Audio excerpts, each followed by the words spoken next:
Today, my conversation is with Craig McKenzie. Craig is Associate Director of Bands at the University of Miami, and while Craig does not have Parkinson's, his mother does. Today's conversation is focused on family members and how they deal with the progression of Parkinson's when it's with someone they love. I had several conversations with people that are on the Parkinson's journey along with me, but I've not had an opportunity to speak with someone like you who's a family member, who's a caregiver, a supporter. Yeah. And I think it's a really important conversation to talk about how Parkinson's affects the whole family and the whole Yeah. family unit. And so I'm really thrilled. In full disclosure, we've known each other for now 30 years, going Yep. on 30 years. We met in 1996 when you were just still in high school. Mhm. Uh, and, um, At and Arrowhead I've Music just Camp, been so right?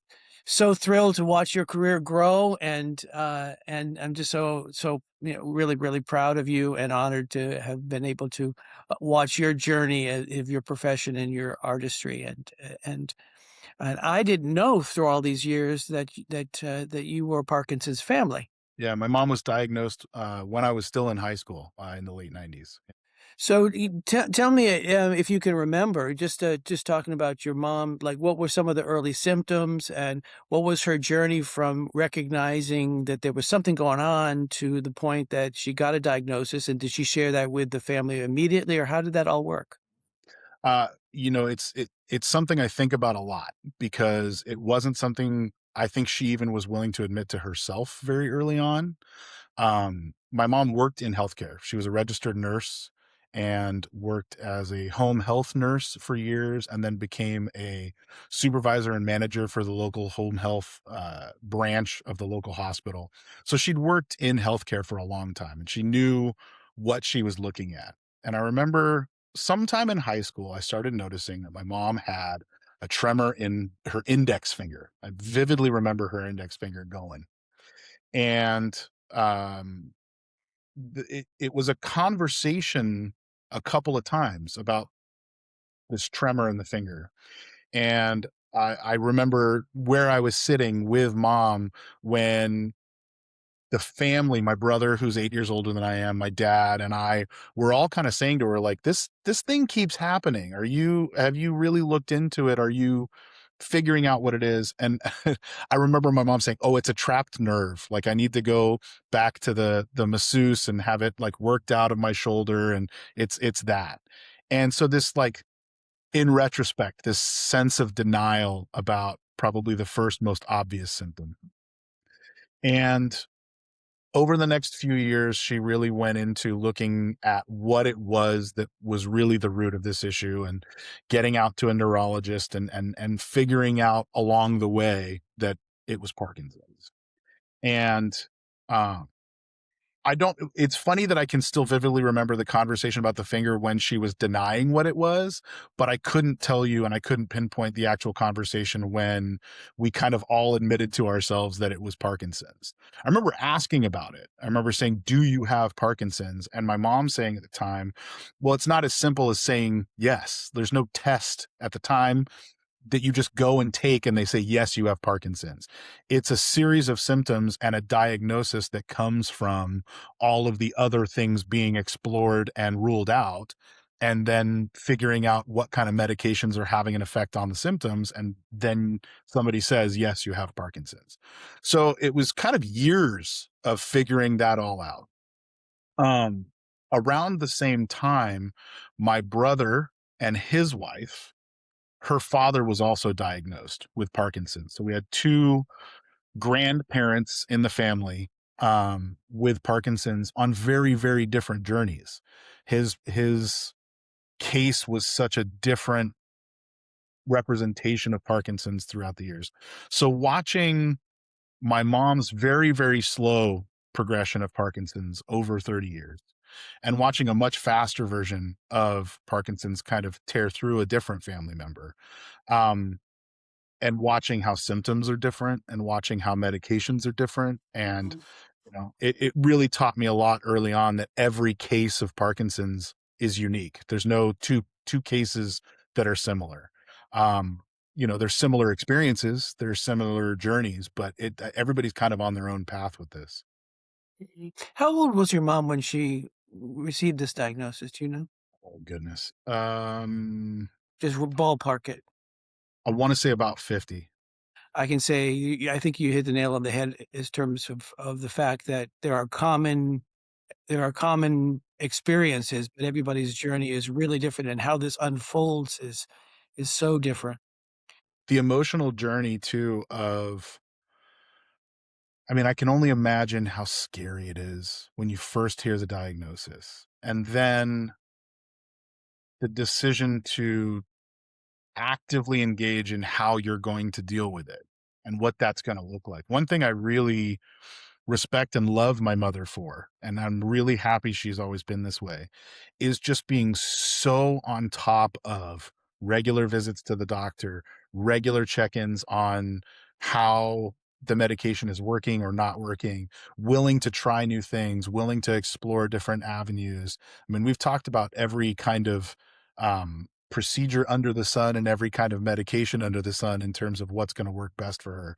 But just those regular visits to our neurologist and those regular check-ins on the medication, particularly because the medication changes how effective it is over time. And something that works for you might cause other problems. And figuring out how to fine tune that and being willing to keep at it over a long period of time, I think has made it so it's possible for my mom to keep functioning for as long as she has without any major interruptions.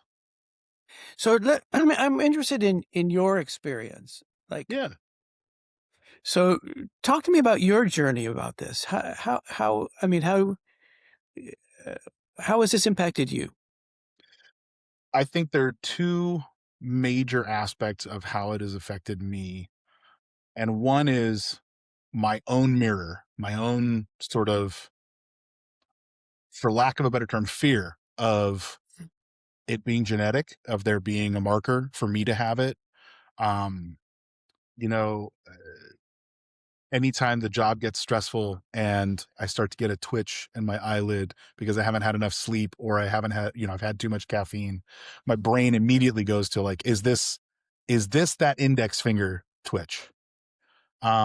Anytime I go to put the baton up and there's a little extra shake today, and I mean, I should be used to that. I live in Miami and we drink Cuban coffee all the time. I should probably be ready for a little shake, but it doesn't go by without being noticed every time it happens.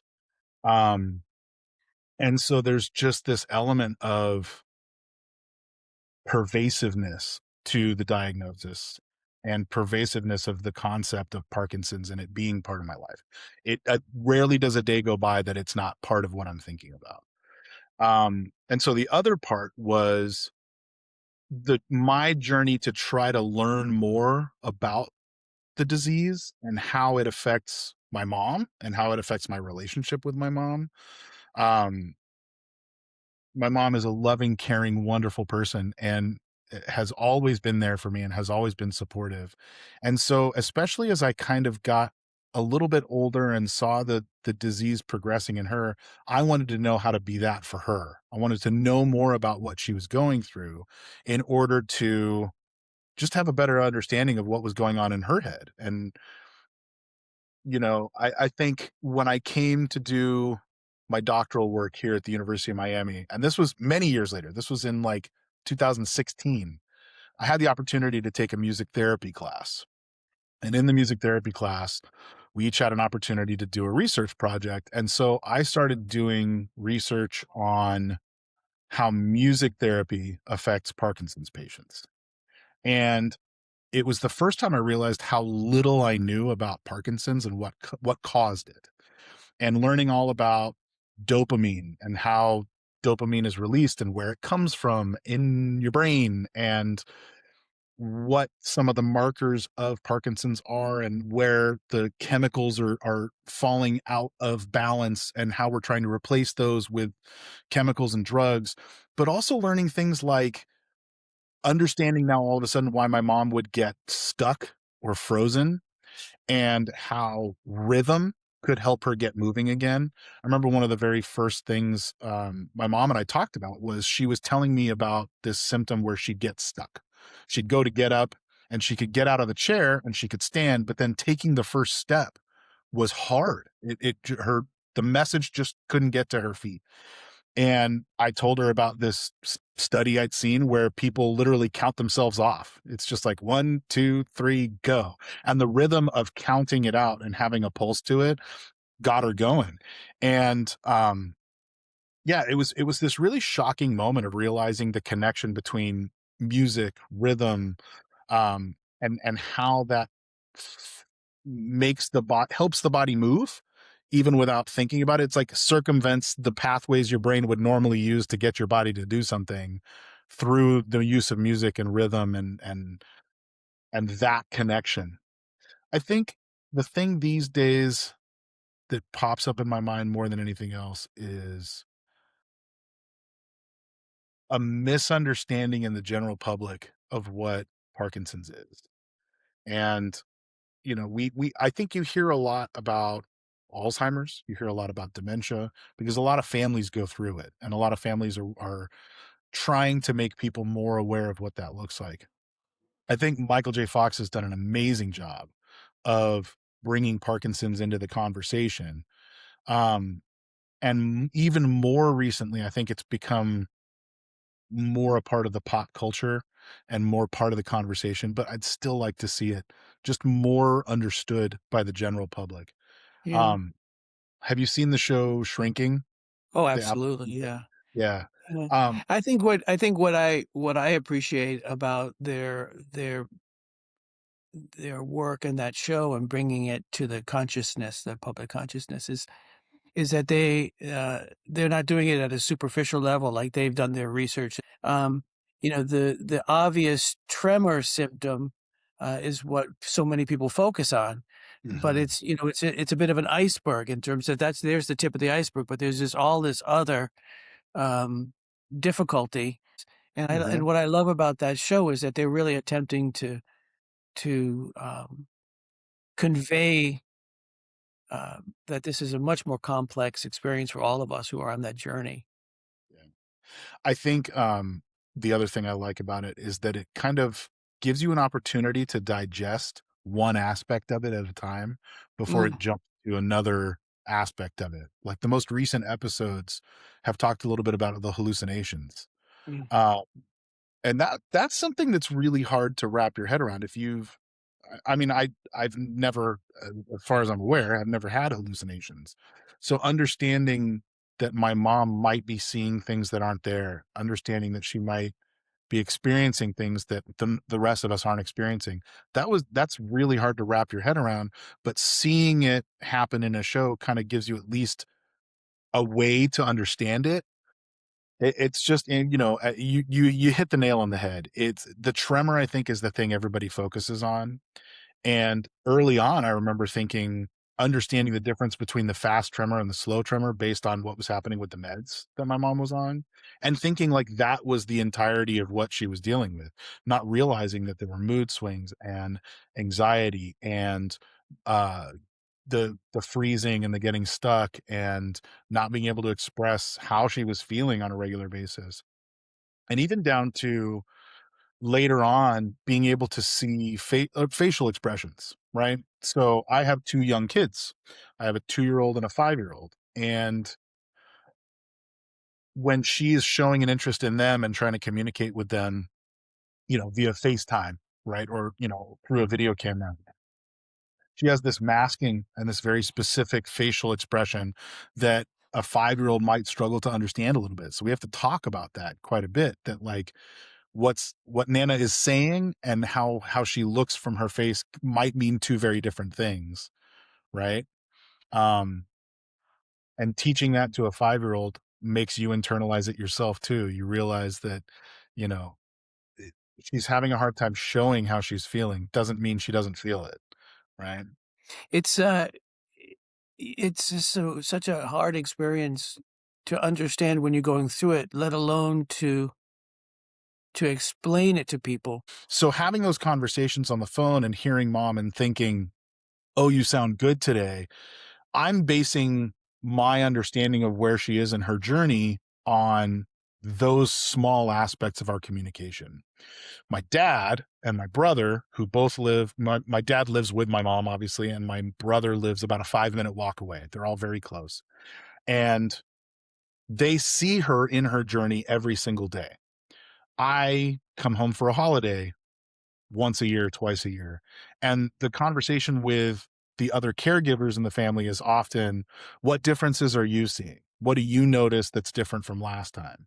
Because the incremental differences that happen day in, day out are harder to notice. But if I come home and I haven't seen mom in 6 months, I'm noticing different symptoms that are an issue. And I give my family a ton of credit because we have those conversations and they're making note of the things that I'm noticing, and then when they're back to the doctor, they're communicating about those things so that there's a constant fine-tuning of the care that my mom gets. And I think it's one of the reasons she's been so successful in having a fulfilling and, you know, doable journey through all of this. Well, everybody talks about um, the importance of having a team, Mhm. and I love hearing about your team because it's wonderful to have those, those daily family members. But it's fantastic to hear that you're so engaged from so far away, and that you've found your niche in terms of being part of that team, Yeah. and an important part of that team. Yeah. Well, and the team goes beyond that too. I mean, it's taken a few years to get us there, but my parents were always very smart about paying into long-term health insurance, long-term care insurance. Um, but then getting them to agree that it was time to bring home help into the home was another hard conversation. But I give my parents a ton of credit. They've got, you know, help coming in on a daily basis that helps them get up and get moving with the day and helps them with some of the things around the house and just provides activity where it would be really easy for it to get bogged down and not be moving and not be doing things.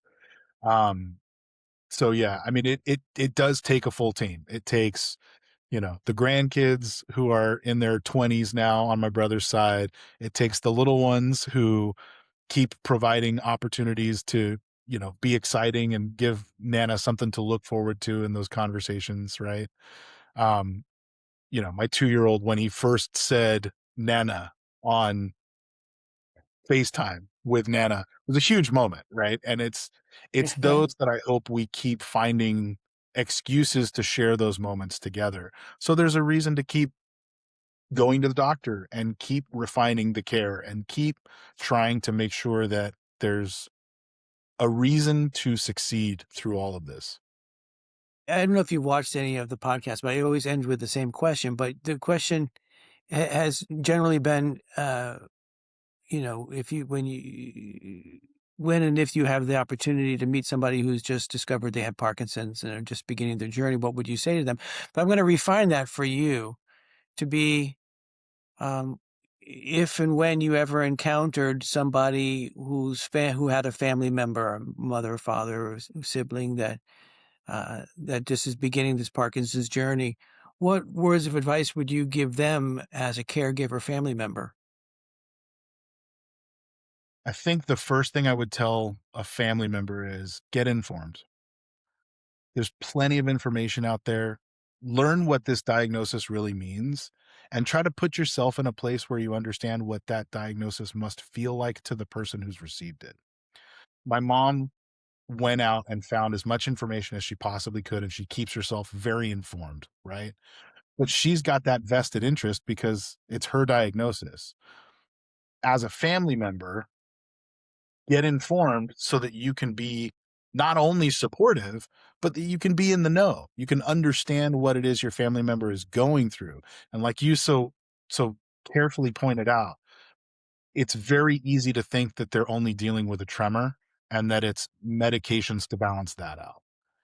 There's so much more to it, and there's so much more to the daily life that comes with Parkinson's, and it'll help you understand what they're going through better and be a better support net for them.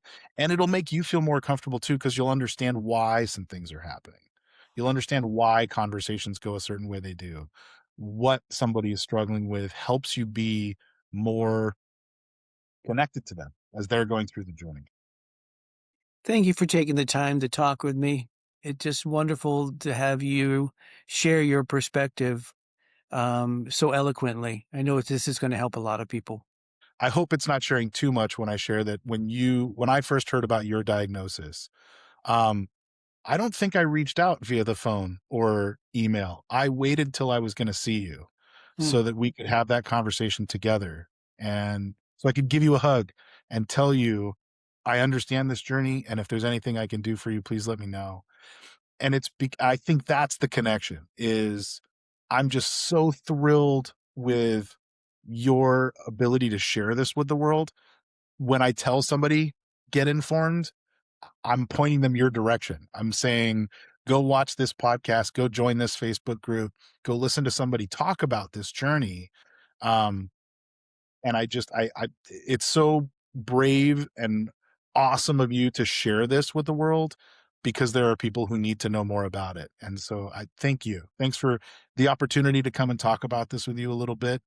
Um, I hope it informs somebody out there and it helps makes their journey just a little bit easier too.